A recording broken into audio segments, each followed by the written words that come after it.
got one of the greatest nicknames in baseball as well. I mean, the Hawk, come on, that's awesome. That is awesome. He was an 11th round draft pick, if you can believe that. 11th round pick of the Expos in 1975. He played 21 major league seasons with 4 teams. As Ricky mentioned, 438 career home runs. He was the 1977 National League Rookie of the Year with the Expos. He was the 1987 National League Most Valuable Player with the Cubs. If you forget those numbers, 287, 49 home runs, 137 runs batted in, leading the league in both homers and runs batted in. He's a pretty good defender too, if you recall. He won 8 Gold Gloves. You didn't run on him, or you're going to be in trouble. He's going to throw you out. He was an 8-time All-Star, and he got his plaque to Cooperstown, well-deserved, inducted in the Baseball Hall of Fame in 2010. Please welcome to the Reading Hot Stovers 60th Anniversary Banquet, Andre the Hawk Dawson.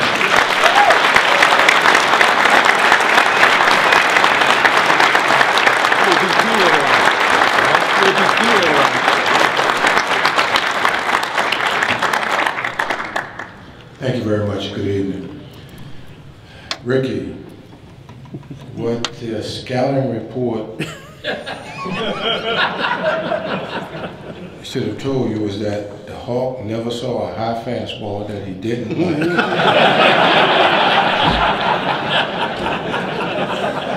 I agree. It was the Phillies. Now, that's why tell you something about Ricky. He had some pretty good stuff. He was nasty.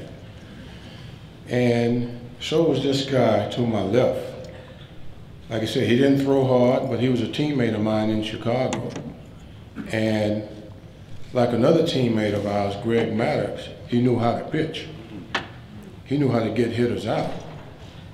You don't play until you're almost 50. By not having an idea of what you're doing out there. You know, I was asked earlier today, how long do you want to talk? What format do you want to go about? And I've been doing this now for over 40 years.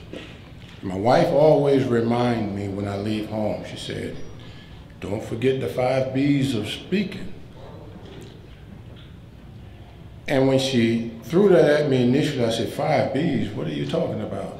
There's no 5 B's of speaking. You get up there, you have a format, you go from it, and you speak. You have a lot of time, and you go sit down. She said, no, the 5 B's of speaking. I said, what are the 5 B's of speaking? She said, be brief, brother, be brief.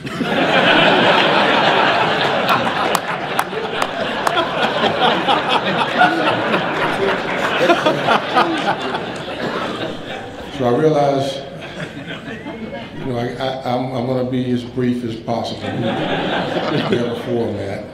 I always Google, especially when I travel during the wintertime, what the weather is like. And of course, I Googled Philadelphia first because that's where I was flying into. I noticed the last few days a lot of flights were being canceled.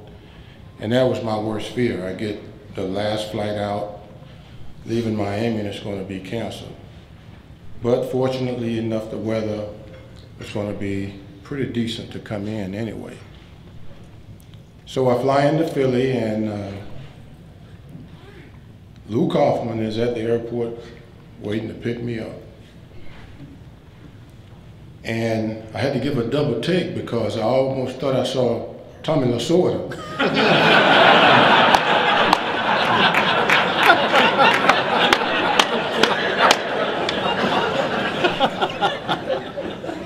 So we're en route to Reading, and Lou is talking the whole time. He's giving me the history, the breakdown. Very smart, I must say. And I'm sitting like this. I'm afraid to move because I'm hoping that there's no ice on the streets. And on the trip up here, it just seemed like the expressways was full of winding roads. Well, he's talking the whole time. And then we get to go out to lunch today, and he asked me the question. He said, was about 8 of us. He said, tell us who was your toughest pitcher that you faced. I had to think about it, and the first name that jumped out at me was Bruce Sutter. He said, oh, Bruce Sutter. He said, I played against Bruce Sutter. I'm trying to do the math now. If he's 78 years old.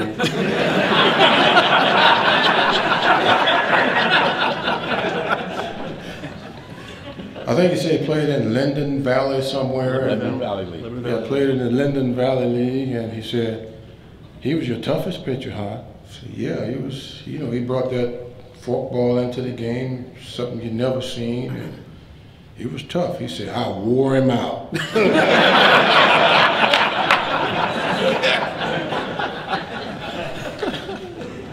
said, okay, you must be a pretty good ball player. I mean, he's a Hall of Famer, you know. But I'm still kind of shocked. Are there any Cub fans in the audience? Come sit up here. I'm still a little bit amazed because I didn't consider myself to be a Philly killer, but I have a lot of history with Philadelphia. The Philly fans can be tough. And I hit my 400th National League home run in the vet, and I got a standing ovation. Oh, there you go.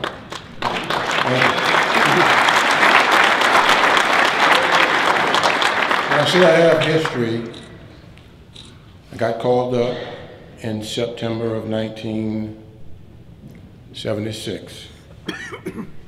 I got my first major league hit in Veterans Stadium against Steve Carlton. Now, Mike Schmidt stole one of my MVP trophies.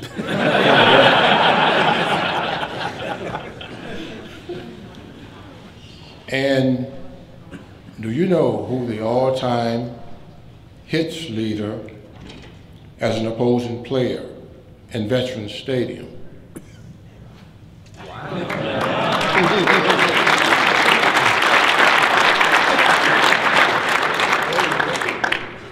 So Philly has been pretty good to me.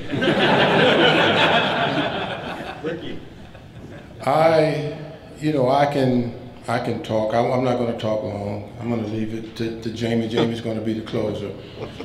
But I had a very, very blessed career, and being the fans that you are, you probably know the history. The internet tells you everything. It tells you stuff I didn't even know.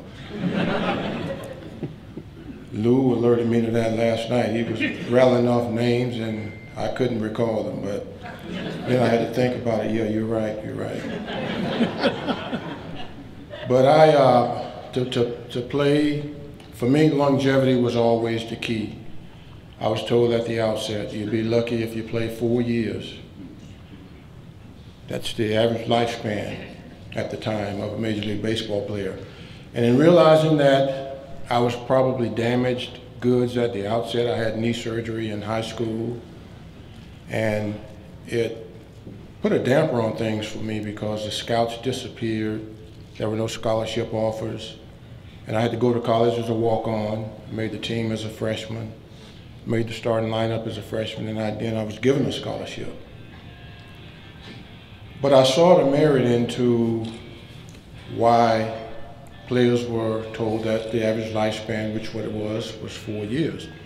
So I set a goal that I was only going to play 15 years. Now that's a far and remote dream, but that was my goal. And along the way, I would succumb to 11 different knee procedures, playing on the AstroTurf in Montreal, playing on the turf up in Philadelphia and Pittsburgh, and so on and so forth. It really took its toll. And by year 15, I still felt like I had a little something left in me. And I started to look at the second half of my career, once I left Montreal, you're not really that knowledgeable about collusion. That's how I really got from Montreal to Chicago. I felt that catapulted me to that status. It really turned my career around, playing on the natural playing surface, daytime baseball, Harry Carey, WGN. That really was an eye-opener for me. And I achieved a lot. I accomplished a lot in the game, but numbers, statistics, accolades, it wasn't important to me. It was the relationships that were garnished over that particular point in time. A lot of them you hold dear to you, and a lot of them that you like to forget about. But in Chicago, I had the best of times. And when I speak of the relationships, I'm going to tell a few stories and then I'm going to sit down because I said I was going to be brief. Don Zimmer was fantastic. He was the greatest manager I think I played for. And Zim didn't have a lot of rules. He said respect the uniform and the fans and just play the game when you come through those two double doors. Well, with me, Zim would always give me a heads up when he was going to give me a day off, especially if we were coming to a city that had AstroTurf. He said, 4 days, 5 days from now, you're not going to play. Okay, you're the manager. So one day, right here, well, in Philadelphia, we were in the vet. And I come in, I notice I'm not in the lineup. I said, well, he didn't tell me I wasn't playing. So as I'm walking to my locker, I see him standing in his office. Well, he was standing outside his office. And he said, Hawk, come here. I got some good news and I got some bad news. I said, well, I already know the bad news. He said, well, the good news is you're going to manage the game tonight. I said, oh, really? He said, yeah, get dressed, go in my office, the press will be in about 15 minutes. So it was easy at the outset, 6, 7 innings, we're winning the ball game. And we get to the bottom of the 8th inning, and I have Paul Assenmacher, the left-handed closer, come into the game to pitch to John Crook, to get Crook out. So we're hitting in the top of the 9th. And Zim looks over at me and he says, and I really didn't look at him. I could feel him looking at me, but I didn't look at him. And I tried to look out of the corner of my eyes, and he's looking at me. He's beaming down on me. And I didn't say anything. I didn't respond. He does it again. So finally, I look at him. He said, are you going to get Mitch up? Now, Mitch Williams was our closer.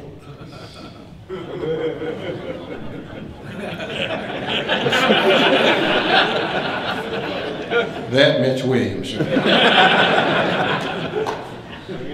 I looked over, I said, Zim, I said, you gave me the day off, I'm going to give Mitch the night off. I said, he's not going to come in and blow my W. He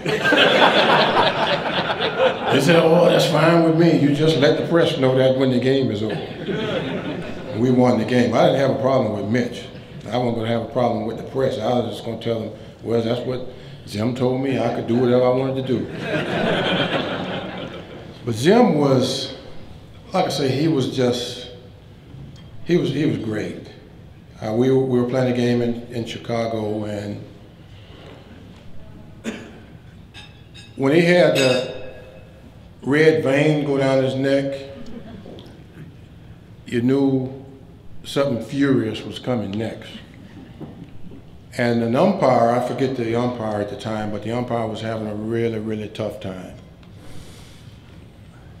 And Zim just quite frankly, had had enough of it.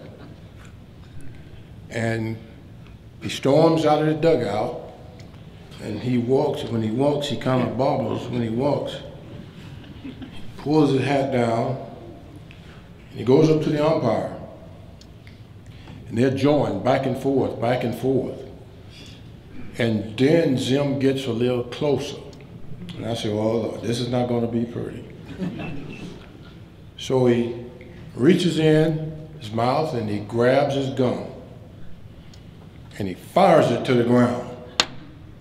And the umpire was snickering, and he steps back, and Zim looks at him and he says, what the hell are you laughing at? And Zim looks down and his teeth are on the ground.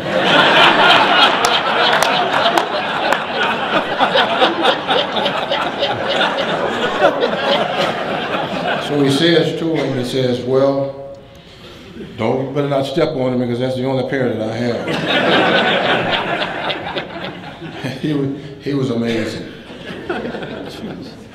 I had a teammate, Jamie could probably attest to this, who probably was the sickest individual in the game.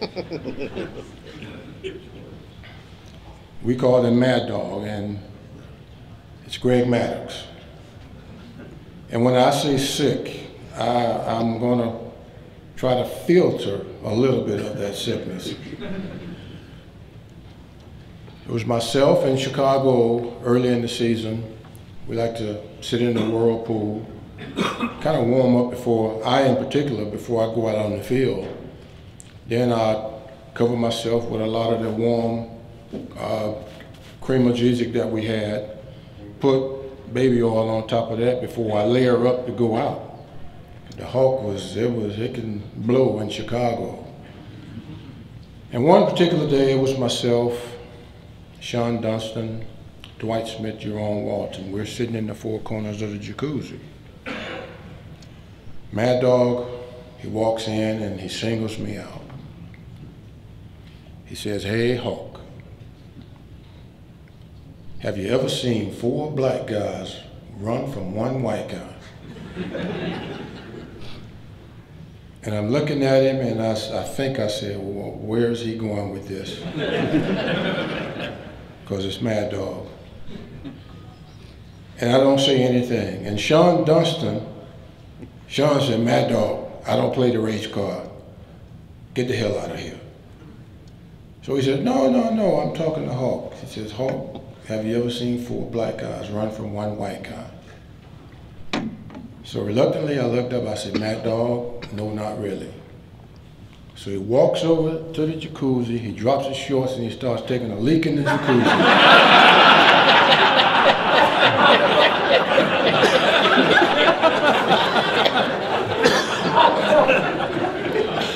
John Fierro, who was the trainer at the time, he didn't really like it because now he had to drain it and re-sanitize it.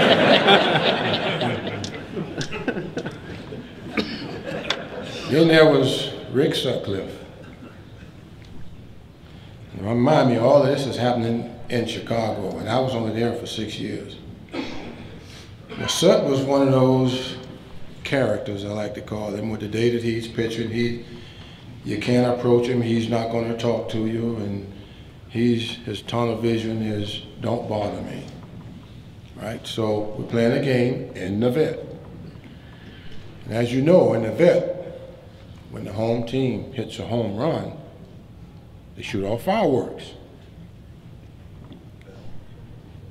Well, Sut was breezing along, and we were winning, I think, by about probably 4 runs.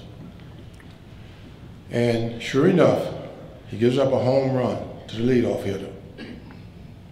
Boom, boom, boom, boom, boom, boom. Fireworks going off.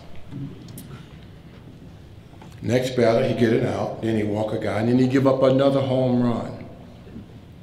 Boom, boom, boom, boom. So the pitching coach comes out, and he's just standing. He doesn't say anything to him, and Sut goes off. What the heck are you doing out here? I got this. Why are you coming out here? I think it was Billy Connors. Billy Connors looked at him, he said, well, I didn't come out here to say anything. I'm just waiting on the fireworks guy to reload.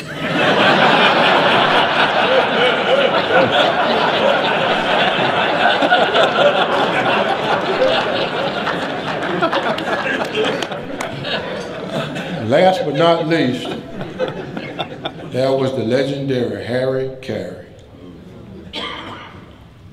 Harry, remind me now, Harry can get into the Budweiser. Some days are better than others. Well, this one particular day, actually I had an off day. I wasn't playing, and I happened to go into the clubhouse to get my batting gloves because I was going to pinch hit. And Steve Stone is calling the game. Harry's right there with him. And Harry takes over. Harry says, "There's a line drive to the third baseman. He jumped. Oh, what a spectacular play." Steve said, "No, Harry." He says, "The batter swung and missed the ball. He struck out." He said, "Jody Davis threw the ball to Salazar."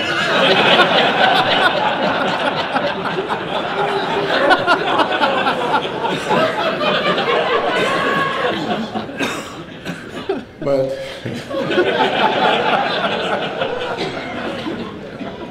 I had a lot of fun in Chicago, as I mentioned, and presently employed by the Cubs. To me, that was my second home. I had both my first two kids were born there.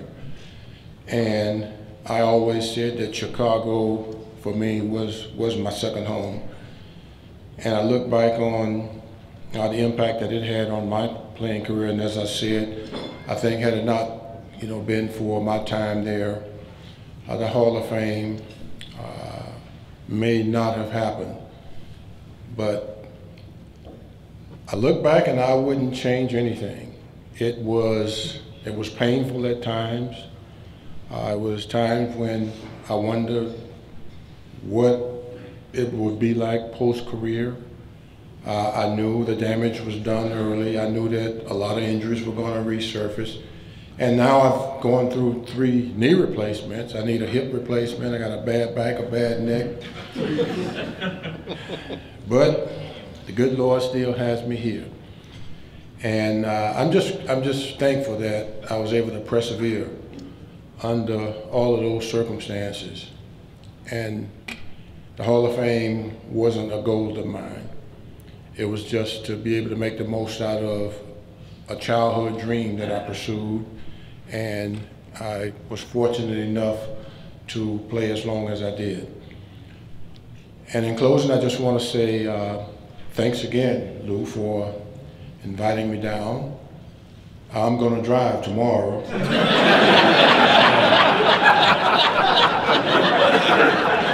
To all of you award recipients, scholarship honorees, just let this be the starting point. Believe in yourself, believe in your ability. Don't ever let someone tell you that you can't accomplish something. And give it your best effort going forward. Look yourself in the mirror and know that you gave yourself your best effort. And God bless you and all the best. Thank you.